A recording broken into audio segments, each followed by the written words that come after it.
Hello friends, Balaji કિચનમાં આપનું સ્વાગત છે. જય બાલાજી, જય સિયારામ. આજે હું લાવી છું સેવ ખમણીની રેસીપી, જે સુરતનું ફેમસ છે સેવ ખમણી. તો એની રેસીપી આપણે સ્ટાર્ટ કરીએ.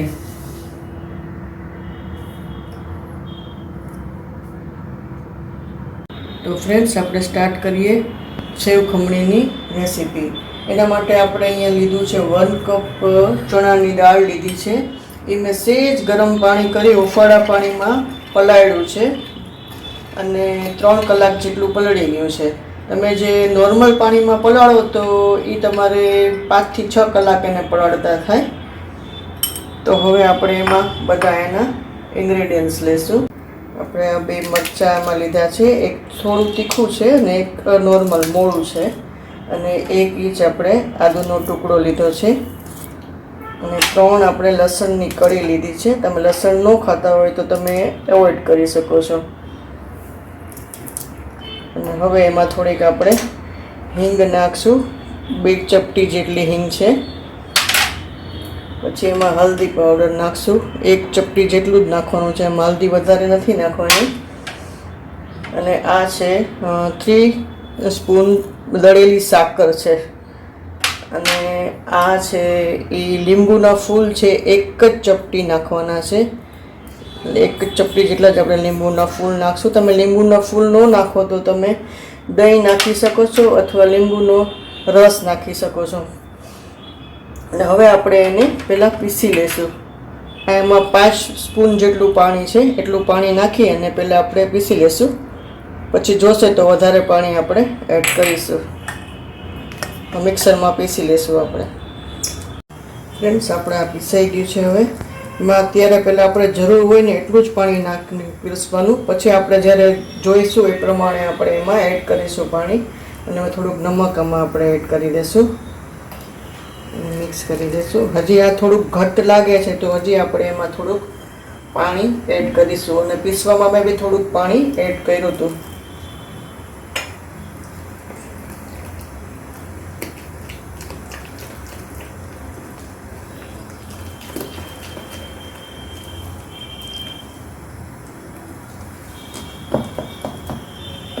આવી જ એની પોરિંગ કન્સિસ્ટન્સી હોવી જોઈએ. એકદમ પતળું બી નહીં અને જાડું બી નહીં. હવે આપણે એમાં ઈનો નાખી પહેલાં ગ્રીસ કરી લઈશું. આપણે ટ્રે આપણી છે એ જેમાં આપણે મૂકવાનું છે એ ઓઇલથી ગ્રીસ કરી લઈશું.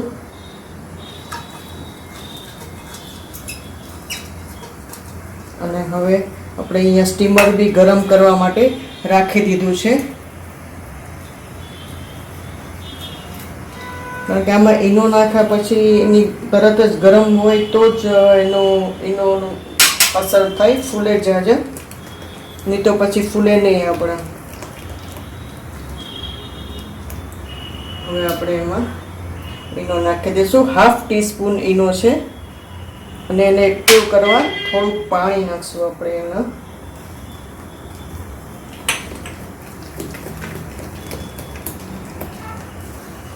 એક જ ડાયરેક્શનમાં હવે આપણે એને ફેરવશું. જેમ જેમ આપણે એમાં હલાવશું એ રીતે આપણું બેટર થોડુંક સોફ્ટ થઈ જશે, ફ્લફી થઈ જશે.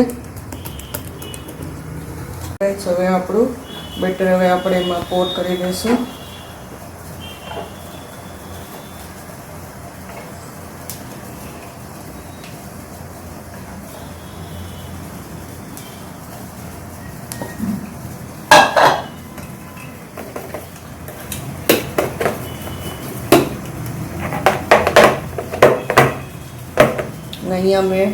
અહીંયા કાઠો એક રાખ્યો છે અને 2 આપણે લીંબુના ફાળિયા રાખ્યા છે કે એનાથી આપણું વાસણ ખરાબ ના થાય, કાળું ના થાય. અને હવે આપણે એમાં મૂકી દઈશું. 15 મિનિટ જેટલું આપણે સ્ટીમ થવા દઈશું અને પછી આપણે ચેક કરીશું.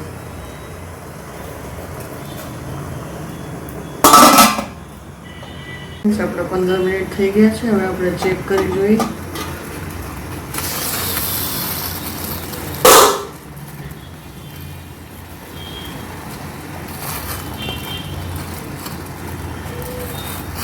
થોડીક હજી વાર છે. ફ્રેન્ડ્સ, હવે આપણો ખમણી થઈ ગઈ છે. હવે આપણે ગેસ ઓફ કરી દઈશું અને આને ઠંડી કરવા રાખી દઈશું. 10 થી 15 મિનિટ જેટલું ઠંડી કરવા રાખી દઈશું આપણે એને. પછી આગળની પ્રોસેસ કરશું. ફ્રેન્ડ્સ, આપણી ખમણી હવે ઠંડી થઈ ગઈ છે. હવે આપણે એને આવી રીતે ઘરમાં આવી ખમણી તો હોય જ આપણે, તો ખમણીથી આપણે એને ખમણી લેશું એટલે એક જ સરખું બધું આપણું એનું થાય. તમે ખમણો લઈને ક્રમ્બલ કરી નાખો તો પણ ચાલે, જેવી તમારી ચોઈસ એ રીતે આપણે કરી નાખશું. એટલે આવી રીતે કરીએ ને તો આપણે એક જ સરખી આપણી ખમણી બને આવી રીતે. ને આ એકદમ ઠંડુ થઈ જાય ને પછી જ તમારે કરવાનું, તો જ સારી બનશે ખમણી, નહીં તો પછી ચોટી જશે લોટ ને એ રીતનું. તો આવી રીતે આપણે બધી ખમણી કરી લેશું. આવી રીતે ખમણી લેશું બધાય. તો ફ્રેન્ડ્સ, આપણી બધી ખમણી લીધી છે આપણે. જુઓ, તમે જોઈ શકો છો કે એકદમ છૂટી છૂટી બની છે આપણી ખમણી. હવે આપણે એના ચટણી બનાવી લઈશું આપણે સ્પેશિયલ. એના માટે મેં અહીંયા 1 કપ કોથમરી લીધી છે. દાંડા સાથે જેની દાંડી સાથે જ એને લીધી છે કોથમરી.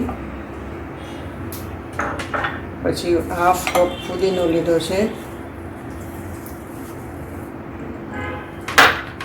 આદુ મરચાં છે, 1 મરચું છે, 1 આદુ છે, અડધી ટીસ્પૂન જીરું છે, 1/2 ટીસ્પૂન મીઠું છે અને આ 1 ટીસ્પૂન ખાંડ છે. અને હવે આપણે એમાં થોડુંક પાણી એડ કરશું અને લીંબુનો જ્યુસ થોડોક એડ કરી દઈશું. અને આ ખમણી થોડીક, એનું સિક્રેટ ઇન્ગ્રીડિયન્ટ્સ છે ચટણીનું, એમાં ખમણી થોડીક આપણે એડ કરીશું. એનાથી ચટણી બહુ આપણી ટેસ્ટી લાગશે. અને હવે આમાં આઈસ ક્યુબ નાખી અને પીસી લેશું. થઈ ગઈ છે. હવે આપણે ખમણીનો વઘાર કરી લેશું. વઘાર માટે 2 ટેબલ સ્પૂન જેટલું આપણે તેલ લીધું છે. ગરમ થાય એટલે આપણે એમાં રાઈ નાખી દઈશું. રાઈ આપણે નાખી દીધી છે. હવે આપણે એમાં મરચું એડ કરી દઈશું.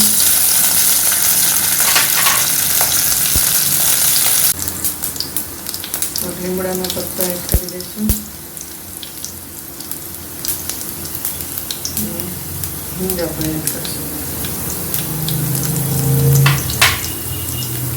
તેમાં પાણી એડ કરી દઈશું.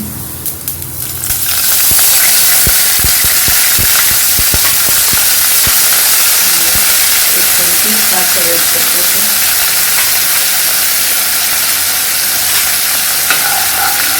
થોડી વાર થવા દઈશું વઘારને. વઘાર આપણો હવે ઉભરો આવી ગયો છે વઘારમાં. હવે એમાં થોડુંક નમક એડ કરી દઉં. હવે ધીમે ધીમે ખમણી આમાં આપણે એડ કરી દઈશું. ગેસ સ્લો રાખશું.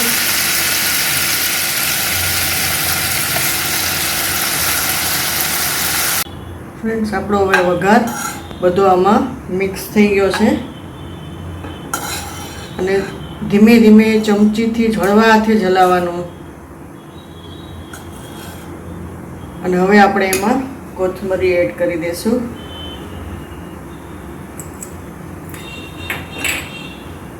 અને પછી એને સર્વિંગ પ્લેટમાં લઈ લેશું.